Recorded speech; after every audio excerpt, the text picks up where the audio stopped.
வணக்கம், welcome to கிராமத்து cooker. நான் உங்கள் மயில் பேசுகிறேன். இன்றைக்கி நம்ம தட்டைப்பயிர் சாதம் ரொம்ப ஈஸியாக எப்படி செய்யலாங்கிறத பற்றி தான் பார்க்க போகிறோம். அதுக்கு முன்னாடி நம்மளோட கிராமத்து குக்கர் சேனலை சப்ஸ்கிரைப் பண்ணாதவங்க சப்ஸ்கிரைப் பண்ணிக்கோங்க. இப்போ வாங்க வீடியோக்குள்ளே போகலாம். முதல்ல ஒரு பேன் அடுப்பில் வச்சு தேவையான அளவுக்கு எண்ணெய் ஊற்றிக்கலாம். எண்ணெய் காஞ்சிருச்சு, கொஞ்சமாக கடுகு சேர்த்திக்கலாம். நான் பாருங்கள், ஒரு பெரிய வெங்காயத்தை முழுசாக இந்த மாதிரி நீளமாக கட் பண்ணி வச்சுக்கிறேன். இப்போ அதை சேர்த்துக்கலாம். வெங்காயத்தை நல்லா வணக்கிக்கலாம். 3 பச்சை மிளகாயை இந்த மாதிரி ரெண்டாக கீரி எடுத்து வச்சுருக்கிறேன். இப்போ பச்சை மிளகாய் கூட சேர்த்துக்கலாம். வெங்காயம் நல்லா வணங்கி வருது. கூடவே 2-3 கொத்து கருவேப்பிலை வச்சுருக்கிறேன், அதை போட்டுக்கலாம்.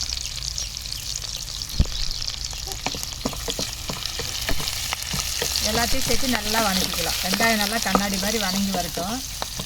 வெங்காயம் பாருங்கள் நல்லா வணங்கி வந்துருச்சு. இப்போ 2 தக்காளி இந்த மாதிரி பொடியாக கட் பண்ணி எடுத்து வச்சுக்கிறேன். இப்போ தக்காளியை சேர்த்திக்கலாம்.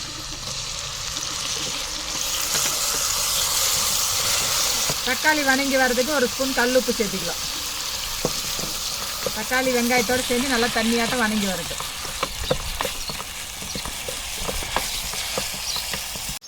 இப்போ பாருங்கள், தக்காளி ஓரளவுக்கு வணங்கிட்டு வந்துட்டு இருக்குது. நான் 1 ஸ்பூன் இஞ்சி பூண்டு பேஸ்ட் எடுத்து வச்சுருக்கிறேன். இப்போ அதை சேர்த்திக்கலாம். இஞ்சி பூண்டோட பச்சை வாசனை போகிற வரைக்கும் நல்லா வணக்கிக்கலாம். இப்போ பாருங்கள், தக்காளி வெங்காயம் ரொம்ப நல்லா வணங்கிடுச்சு. இப்போ கொஞ்சமாக மஞ்சத்தூள் சேர்த்திக்கலாம்.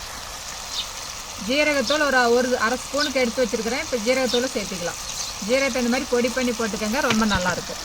சாம்பார் தூள் 1.5 ஸ்பூன் எடுத்து வச்சுருக்கிறேன், அதையும் சேர்த்திக்கலாம். இப்போ எல்லாத்தையும் சேர்த்து நல்லா கிளறிக்கலாம். இப்போ பாருங்கள், நான் ஒரு 50 கிராம் தட்டைப்பயிர் அளவுக்கு எடுத்து 1 டம்ளர் அளவுக்கு எடுத்தேங்க. எடுத்து நைட்டு ஃபுல்லாக ஊற வச்சு எடுத்து வச்சுருக்கிறேன்.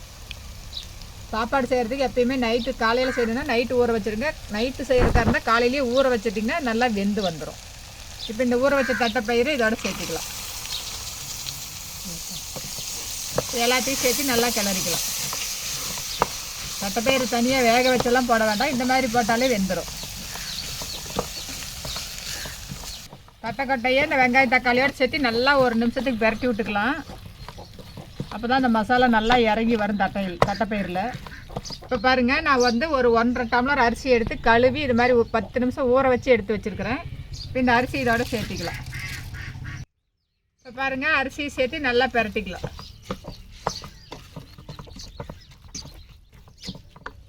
இப்போ இந்த அரிசிக்கு தேவையான அளவுக்கு தண்ணி ஊற்றிக்கலாம். நான் இந்த டம்ளரில் 1.5 டம்ளர் அரிசி ஊற வச்சேன். 3 டம்ளர் தண்ணி சேர்த்திக்கலாம்.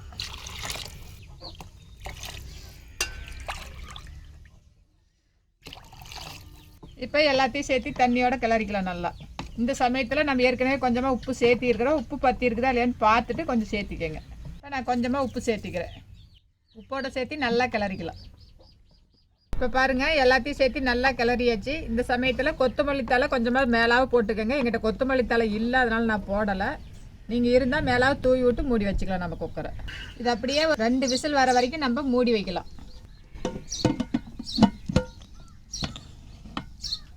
2 விசில் வந்ததுக்கப்புறம் உங்கள்கிட்ட எடுத்து காட்டுறேன்.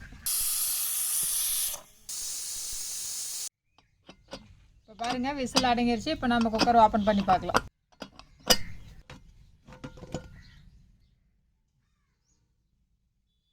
சாப்பாடு நல்லா பளபளன்னு நல்லா தான் வந்திருக்குது.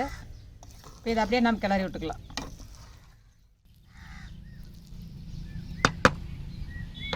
இப்போ பாருங்கள், கொஞ்ச நேரத்துலேயே தட்டைப்பயிர் சாதம் சீக்கிரமாக ரெடி ஆயிடுச்சு.